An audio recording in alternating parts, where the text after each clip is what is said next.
boa tarde! O Justiça Legal está no ar. No programa de hoje, você vai conferir a cobertura do evento que deu largada aos cursos regionais da Academia Judicial sobre o novo CPC. E tem ainda um bate-papo com o gestor do programa de teletrabalho do Poder Judiciário Catarinense, Chedes Ribeiro Freitas.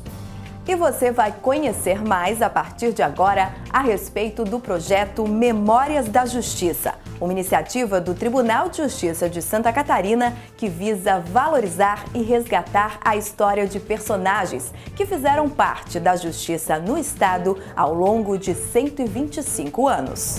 O Tribunal de Justiça de Santa Catarina está produzindo o projeto Memórias da Justiça no estado de Santa Catarina, que resgata a história do Poder Judiciário desde 1891 até os dias atuais, com depoimentos de ex-presidentes e servidores, além de pesquisas com documentos e jornais do século XIX. O projeto Memórias ele pretende valorizar a memória do Poder Judiciário nos seus 125 anos de existência. Um dos objetivos do projeto é resgatarmos a memória desses magistrados que muitas vezes se perdem sem que registremos elas em documentos. Isso nos possibilita, como historiadores e como sociedade de Santa Catarina, conhecermos também principalmente a história do Poder Judiciário de Santa Catarina a partir da segunda metade do século XX. É uma iniciativa muito importante do Tribunal de Justiça, porque ele permite, através de depoimentos de pessoas que fizeram a história do Poder Judiciário, resgatasse muito dela. Para a primeira edição do projeto, uma equipe com pouco mais de 10 pessoas foi formada para desenvolver o conteúdo,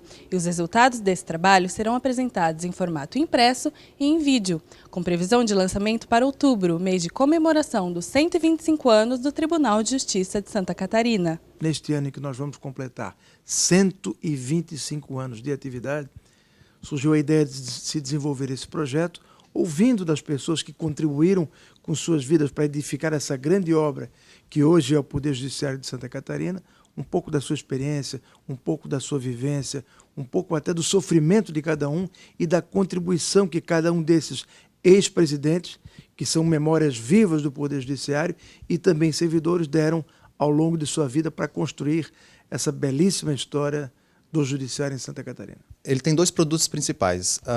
Um deles é o livro, em comemoração aos 125 anos do Tribunal de Justiça, e o outro é uma série de vídeos que foram feitas entrevistas com ex-presidentes do Tribunal de Justiça de Santa Catarina. O livro, que tem a memória dos entrevistados como conteúdo, também vai destacar as sedes do Tribunal de Justiça, as diferentes formas de produção e conservação de documentos, além das mudanças na Constituição do país. Ele está sendo desenvolvido com novas fontes documentais, com fontes jornalísticas do século XIX, fontes do governo do Estado, tanto do século XIX quanto do século XX, e mais outros documentos que também são do Poder Judiciário de Santa Catarina. Nós estamos trabalhando nesse projeto desde novembro de 2015. Ele tomou um impulso muito grande agora, a partir de fevereiro de 2016, com a nova presidência. O ritmo de entrevistas foi ampliado. Nesses últimos meses, agora em 2016, conseguimos entrevistar quase todos os ex-presidentes do Poder Judiciário de Santa Catarina, o que nos forneceu uma fonte documental riquíssima, sendo que são profissionais que não só atuaram na magistratura, na carreira jurídica, mas também na administrativa do Poder Judiciário. Segundo o Núcleo de Comunicação do Tribunal, esta é apenas a primeira edição do projeto, já que ainda há muita memória a ser lembrada por outras pessoas que também fizeram parte da justiça no Estado.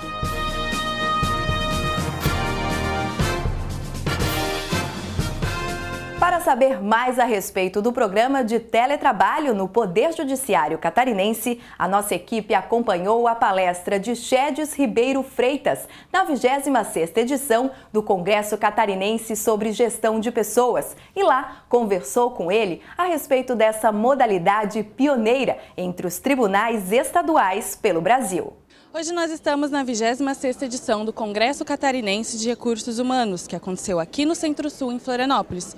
Durante 2 dias foram discutidos temas sobre produtividade, equilíbrio e protagonismo. E foi sobre esse último assunto que o servidor Chedes Ribeiro, do Tribunal de Justiça de Santa Catarina, se baseou para falar sobre teletrabalho. Olá, Chedes. O que é o teletrabalho? O O teletrabalho é uma nova modalidade de trabalho que é feita à distância. Pode ser chamado de home office e que nós denominamos teletrabalho. No tribunal, no caso do Poder Judiciário, o objetivo, os 3 pilares desse teletrabalho é aumento da produtividade, aumento da qualidade de vida do servidor e aumento da qualidade do trabalho. Então, esses 3 pilares, de alguma forma, eles vão favorecer tanto ao servidor, ao judiciário e principalmente à população em geral. E o que foi discutido aqui na sua palestra hoje? Nessa palestra eu dei um panorama geral de como funciona o teletrabalho. Então foi conversado sobre qual é a função do servidor, qual é o papel do gestor, né, e qual é o papel também da parte tecnológica. Porque todo o teletrabalho é feito com base na tecnologia que nós temos disponível hoje no judiciário. E essa tecnologia ela tem que ser muito bem planejada até para evitar que atrase o trabalho. Com relação à produtividade, que é um dos aspectos bastante importantes, o servidor, em teletrabalho, ele tem que produzir 20% a mais do que a sua equipe de trabalho. Algumas pessoas questionam por que está 20% ou por que produzir mais quem está na equipe presencial. O 20% foi testado no projeto piloto realizado em 2014 e deu certo. E com relação ao segundo questionamento, para a pessoa estar em teletrabalho, se a gente quer um benefício para a população em geral, essa produtividade tem que ser mais ampliada. Então, por isso é até uma resposta, uma prestação de contas à sociedade que o servidor está trabalhando fora do seu espaço de trabalho, mas ele está produzindo mais para a comunidade. E de que maneira o servidor pode se inscrever para participar do teletrabalho?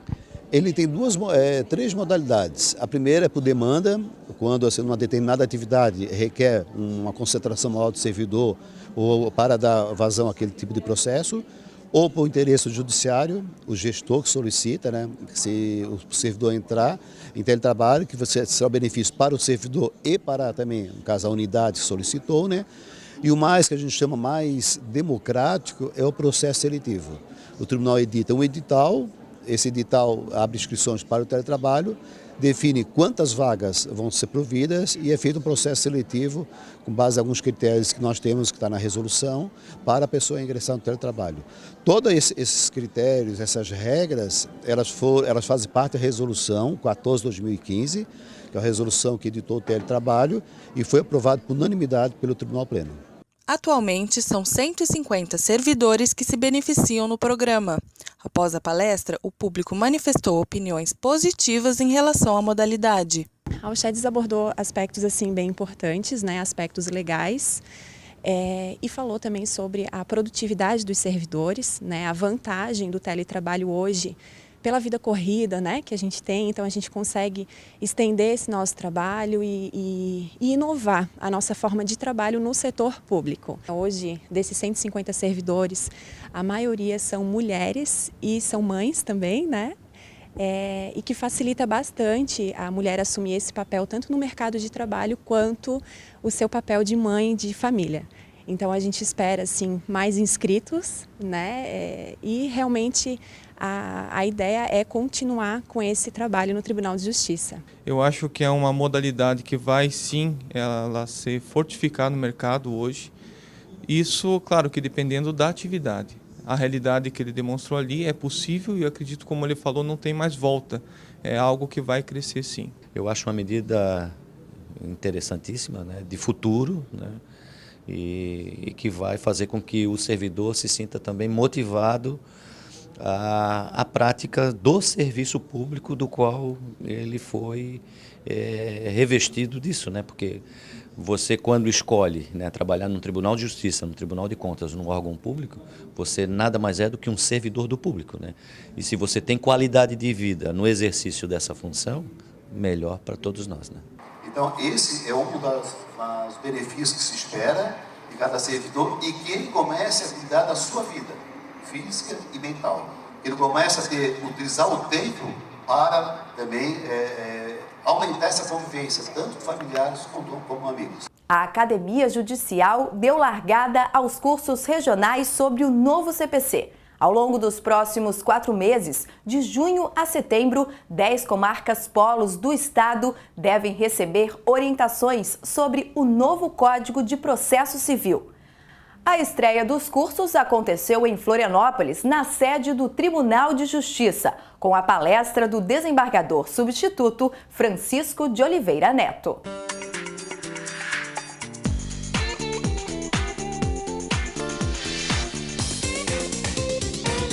A partir deste mês e até setembro, o programa Novo CPC em Debate, Palestras Regionais, vai passar por 10 comarcas do estado de Santa Catarina, concursos sobre o novo Código de Processo Civil para que magistrados e servidores fiquem a par das mudanças e estejam capacitados a atuar de acordo com as novas leis. A largada dos cursos foi dada aqui no Tribunal de Justiça de Santa Catarina com a palestra do desembargador Francisco de Oliveira Neto, que focou nas principais alterações do novo CPC, que foram divididas em 4 módulos. O objetivo principal do curso é dar uma pausa para estudar essas mudanças para poder bem desenvolver o trabalho relacionado ao processo civil no nosso dia a dia. Nós tratamos aqui da parte geral e do processo de conhecimento dentro do processo civil, ou seja, pega quase a metade do Código de Processo Civil, do novo Código de Processo Civil. Eu destaco aqui 50 alterações nesse conjunto todo de artigos, as 50 alterações, as principais alterações que eu entendo que são necessárias de explorar, de verificar, de examinar de como que isso vai ser aplicado no dia a dia. O programa vai passar pelas comarcas de Joinville, Blumenau, Itajaí, Tubarão, Criciúma, Lages, Chapecó, São Miguel do Oeste e Videira nos próximos meses. E o curso foi dividido em 4 módulos para melhor entendimento. São 4 módulos, né? Todo o Código de Processo Civil foi dividido. São 1000 e tantos artigos, mas não está dividido por artigos, nós dividimos por matéria. Né? Um primeiro módulo que trata da parte geral e do processo de conhecimento. Depois outro que vai tratar dos procedimentos especiais de jurisdição voluntária, contenciosa, antecipação de tutela, que é um tema importante, fundamental dentro do sistema também. Depois um outro módulo que vai tratar do cumprimento de sentença, processo de execução, execuções de obrigação de fazer, de não fazer, de pagar, de dar. E por último um outro módulo dedicado aos recursos e aos meios de impugnação das decisões judiciais. Os professores do programa são desembargadores, juízes, advogados e docentes da Universidade Federal de Santa Catarina. Na classe de Florianópolis também estavam magistrados, assessores e servidores de São José, Biguaçu e Santo Amaro da Imperatriz. A expectativa é boa, né? Já tivemos aqui na comarca da capital já um grande número de pessoas participando, isso enriquece o debate e mostra o comprometimento de todos em buscar uma melhor compreensão. Né? No dia a dia, numa atividade técnica como é a nossa, de alta complexidade, é importante, né, que todos nós tenhamos um momento de parar, estudar para bem poder desenvolver o trabalho. O novo CPC, estando em vigor, exige uma nova postura do magistrado. E ouvir o desembargador Francisco tratar do tema nos permite fazer uma reflexão e nos prepararmos aí para o dia a dia, que tem exigido bastante. Eu acho que foi uma excelente oportunidade que a Academia Judicial e o Tribunal deram para os servidores e magistrados aqui presentes. Então acho que realmente foi muito proveitoso, foi um dia muito bom. E apesar de ser pontos bem específicos do código, das mudanças, e o pouco tempo disponível, eu acredito que essa palestra foi bem interessante para a gente ter uma melhor comparação, né, das mudanças que ocorreram do antigo Código de 1973 com o código agora, o novo Código de Processo Civil de 2015.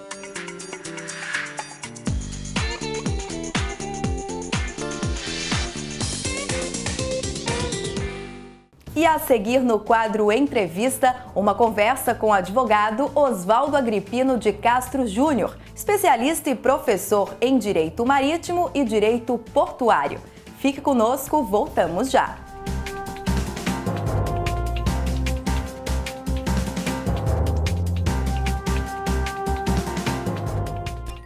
Em questão de segundos, uma família será condenada por irresponsabilidade on the rocks.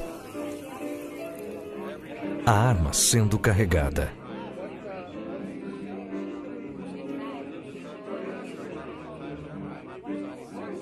Arma empunhada.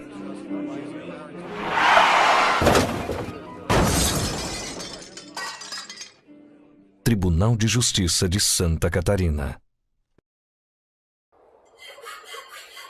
A maioria das pessoas sofre de um mal crônico, principalmente quando falamos de ex-apenados. Esse e outros trabalhadores cumpriram sua pena e hoje são úteis para a sociedade. Fuja do preconceito. Dê uma chance aos ex-apenados. Poder Judiciário de Santa Catarina. Agora, quem cometer delitos nos estádios de futebol terá julgamento e pena imediata. É o projeto Justiça Presente do Poder Judiciário de Santa Catarina. Um verdadeiro time jurídico presente em jogos de futebol do estado. Quem for pego pode ficar proibido de frequentar estádios e até ser detido. E então, vai torcer por esse time ou vai jogar contra? Justiça Presente, pena imediata, tranquilidade garantida.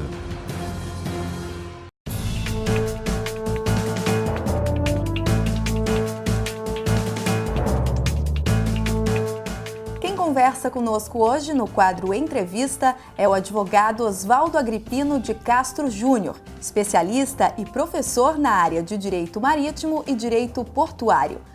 Doutor Oswaldo, eu começo solicitando ao senhor que defina o nosso assunto de hoje, pois, como o senhor costuma dizer, é um tema bastante complexo e pouco debatido no judiciário catarinense. São duas disciplinas independentes e autônomas, mas que se relacionam entre si. O direito marítimo, ele tem como objeto regular as relações jurídicas que se dão a partir do navio e do navio, por exemplo, o contrato de transporte marítimo, o contrato de afretamento, o contrato de reboque marítimo, enfim, são várias relações jurídicas que ocorrem no navio e são reguladas pelo direito marítimo. O direito portuário, ele tem como objeto as relações jurídicas que se dão no porto e a partir do porto. Por exemplo, a armazenagem portuária, o embarque e o desembarque de mercadorias do navio. Então, tudo que tem a ver com a operação portuária é regulamentado pelo direito marítimo. E o direito portuário é que tem relação com o navio. Como o porto precisa do navio para que haja movimentação e o navio precisa do porto, eles têm uma relação muito próxima entre si. E existe um grau de internacionalização muito grande, em função da necessidade de ter uma segurança jurídica, uma uniformização nos procedimentos. Um navio que atraca, por exemplo, em Itajaí, ou Navegantes, ou São Francisco do Sul, ele tem que ter mais ou menos os mesmos procedimentos que tem no porto de Roterdão, no porto de Xangai. A realidade há bastante regulação de tratados internacionais. O problema é que há um déficit institucional na capacitação dos operadores do direito, advogados, magistrados, servidores públicos que atuam nos portos e na regulação desse setor, no que se refere a compreender as particularidades de um setor que é complexo. É um direito muito fragmentado e que precisa de alto grau de especialização, de conhecimento da prática da navegação, de uma operação de navio, operação do porto.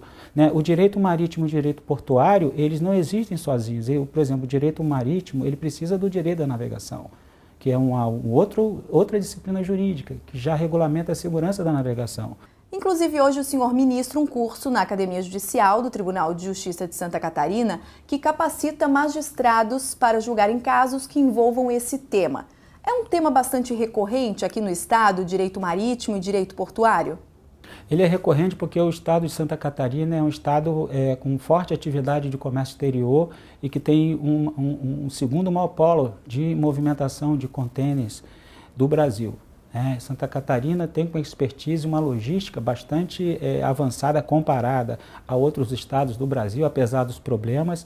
E essa logística demanda um ambiente de negócios, um ambiente institucional, para que os negócios tenham a maior segurança jurídica, modicidade, previsibilidade e muitas coisas não ocorrem por falta justamente dessa capacitação do profissional que precisa conhecer a operação em si. E no Brasil nós temos, a partir de 2001, uma agência reguladora que foi criada, que é a ANTAC, que de certa forma ainda está engatinhando no que se refere a dar uma segurança jurídica, principalmente para os usuários do transporte marítimo e dos serviços portuários, que são os importadores e os exportadores. O senhor acredita, então, que o número de processos na justiça referentes a esse assunto é pela falta de atualização na lei? A lei, a lei de 1993, a lei 8.630, ela foi revogada pela lei 12.615 de 2013, que é a nova lei dos portos. E essa lei ainda não saiu do papel. Pelo menos, né, o objetivo da norma, que era descentralizar, né, melhorar a modicidade, a previsibilidade dos custos, e isso ainda não apareceu na prateleira do supermercado. E muitas demandas, então, surgem em função desse ambiente de insegurança jurídica, né? Seja pelos prestadores de serviços portuários ou os armadores, porque tem os agentes intermediários, e essas demandas vão para o judiciário. Por isso é louvável a iniciativa aqui do Tribunal de Justiça de Santa Catarina em ter proporcionado esse curso de 24 horas aulas, cujo último dia é hoje, para juízes de primeiro grau e segundo grau, inclusive por merecimento, né? Que vai contar na carreira deles, né? Seria uma boa iniciativa se outros tribunais estaduais e até mesmo, né, o STJ, ou o CNJ fizessem uma discussão, porque o Brasil ele não é viável sem o mar, sem explorar esse potencial marítimo, né? O Brasil é um país que está ilhado, né, porque o nosso comércio exterior depende muito dos portos e há muita burocracia. Né? Nós somos a 8ª ou 10ª economia do mundo e temos menos de 1% do comércio exterior mundial. E o custo logístico é um fator determinante nisso, e o direito aí ajuda nisso.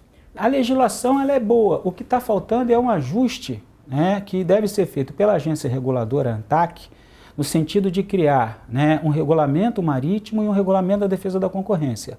Porque já há uma norma, que é uma resolução, que trata das sanções, penalidades no setor portuário. Está faltando agora regular a relação do armador, que está fora da regulação do Brasil, né? O armador opera no Brasil sem nenhuma licença, sem nenhum controle do Estado, né? E os agentes marítimos que atuam nessa cadeia também não têm controle nenhum, e isso faz com que haja muitos abusos para o importador e o exportador. Então está faltando essa norma, que está em discussão na ANTAC, a ANTAC está sem um diretor, e está faltando também uma norma para regular a defesa da concorrência no setor marítimo portuário, né? Que ainda tem muitos problemas. Uma reforma mais efetiva, então, seria leis que beneficiam o importador e o exportador e, consequentemente, iriam trazer vantagens para o consumidor final, que, na verdade, é quem paga a conta. Isso. De criação de normas adequadas e efetividade da norma, porque a legislação, de uma maneira geral, ela é uma legislação muito boa. Tá? O problema é que ela não sai do papel porque os importadores e os exportadores, de uma maneira geral, eles não sabem os seus direitos. São mais de 250 mil. Enquanto os prestadores de serviços, que são os armadores e os exportadores, eles são muito organizados e sabem fazer a defesa dos seus interesses, né, através de pressão em Brasília, né? Então, isso está muito desequilibrado. É preciso haver um equilíbrio nessa relação de prestação de serviço. E isso não há. E não há, no curto prazo, né, chance de melhorar isso, né? Eu estou muito cético em relação a isso. O governo Dilma foi uma tragédia em relação a isso. O governo Temer é uma interrogação. Né? É preciso que a maioria, né, que são os importadores e exportadores, deixem de reclamar e não fazer nada. Eles precisam fazer alguma coisa. Né? Eles que são responsáveis por esse estado de coisa. Pouco reclamam e nada fazem, enquanto os prestadores de serviço são muito bem organizados. Então, o direito marítimo, o direito portuário e a regulação do setor vem para dar uma segurança jurídica maior, né, uma eficácia nisso, né, e para fazer com que os princípios da reforma portuária, que até hoje não saíram do papel, que é o da modicidade e da previsibilidade nos contratos, eles efetivamente, de fato, saiam do papel e cheguem na prateleira do supermercado, né, e no shopping center. O senhor também atua como árbitro nas relações de comércio exterior. Como que se define esse papel no judiciário? A arbitragem, né, ou que faz parte dos métodos adequados de solução de conflitos, ela é importante porque a maior parte das relações do direito marítimo portuário são relações de direito disponível. E desde 96, com a edição da lei de arbitragem, o CNJ, o STJ, o Supremo já criaram o ambiente normativo para que houvesse um avanço no sentido de que, né, muitas demandas que vão para o judiciário, por exemplo, há demandas, eu tenho atuado em casos que tramitam há 15 anos no Poder Judiciário. Uma ação de indenização contra um armador que demorou 8 anos para ser julgada em primeiro grau e está há 7 anos no Tribunal de Justiça, 15 anos. Então, isso é um problema, isso é custo de transação, né? Um custo que é colocado para o judiciário, né, e que repercute na sociedade, que alguém paga por isso, que poderia ter sido resolvido em 1 ano ou 2. Né? Eu costumo dizer que a arbitragem é uma forma eficaz, de baixo custo, com uma previsibilidade grande, né, de solução de conflito que poderia estar, né, num hábito que é escolhido pelos próprios partes, né? Então, no Brasil, ainda falta avançar nessa área. Eu tenho assessorado empresas e dito que a primeira cláusula numa operação comercial do contrato é a cláusula de arbitragem. Se não tiver cláusula de conciliação e arbitragem, que eu chamo de cláusula escalonada, primeiro a conciliação, depois a arbitragem, não tem contrato, né? Porque o custo, né, do descumprimento desse contrato e levar esse contrato para exigir uma reparação ou o cumprimento dele no judiciário é muito imprevisível e muito lento. E o judiciário nosso, o nosso modelo, eu tenho dito que é um modelo de solução de conflitos que está falido, né? Nós temos 105 milhões de processos, o STJ, o STF, o CNJ já deram tudo para as partes e para os advogados trazerem parte desses problemas para esses métodos adequados de solução de conflito. São mais de 800 mil advogados, 17 mil juízes e advogados com problemas de depressão, que é a pauta grande, servidores. Então, esse modelo não consegue resolver com eficiência, com eficácia, os problemas de uma sociedade que é dinâmica, que é complexa.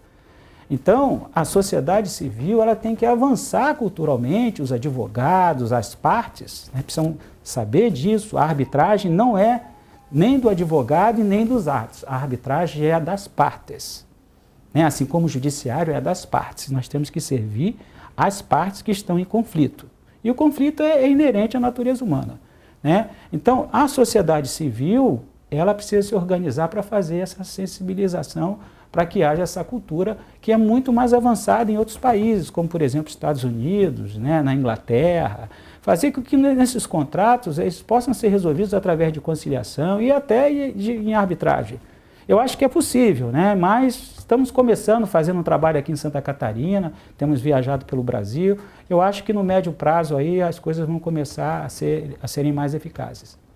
Para finalizar, eu gostaria que o senhor falasse um pouco dos últimos livros que escreveu a respeito e se a inspiração veio do trabalho no dia a dia como advogado.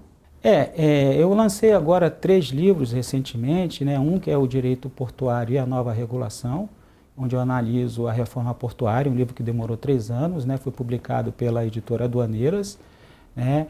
E eu trato também da questão da defesa da concorrência, da defesa do usuário. Eu trato da questão da regulação, porque direito portuário sem regulação, ele não tem eficácia nenhuma. E um outro livro é um livro que eu organizei, que são vários capítulos, tem advogado da Austrália, que trabalha a questão de demurge, tem outro professor da Universidade Marítima Mundial, que é o professor Norman Martinez, que eu inclusive fiz o 3º livro com ele. Esse livro, o nome é Contratos Marítimos e Portuários, então eu falo de direito marítimo, direito portuário e as responsabilidades nesse setor, responsabilidade civil. Então tem vários temas. Nesse eu sou organizador. E o 3º livro é a limitação da responsabilidade civil no transporte marítimo, onde nós estudamos, pesquisamos as 5 convenções que o Brasil não ratificou ainda, que tratam da limitação. Eu e o professor Norman Martinez, que fez o doutorado lá em Malta, orientado pelo professor que é advogado lá em Londres, o Patrick Creeks, que é uma autoridade em Limitation of Maritime Liability, né, que é um tema extremamente discutido no direito marítimo, né, mundial e no Brasil também. É um tema que precisa avançar. Então, esses 3 livros, 2 são pela Edições Aduaneiras, onde eu tenho outros livros também sobre Marinha Mercante, e esse 3º, que é a limitação da responsabilidade civil, é pela editora Renovado Rio de Janeiro. É fácil de achar nas livrarias e pela internet.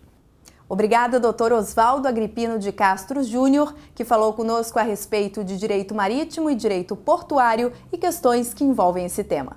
Muito obrigado pelo convite. Espero que possa ajudar aí a melhorar o ambiente de negócio no Brasil. E o programa Justiça Legal fica por aqui. Voltamos no próximo sábado a partir das 2 horas da tarde. Até lá, tá?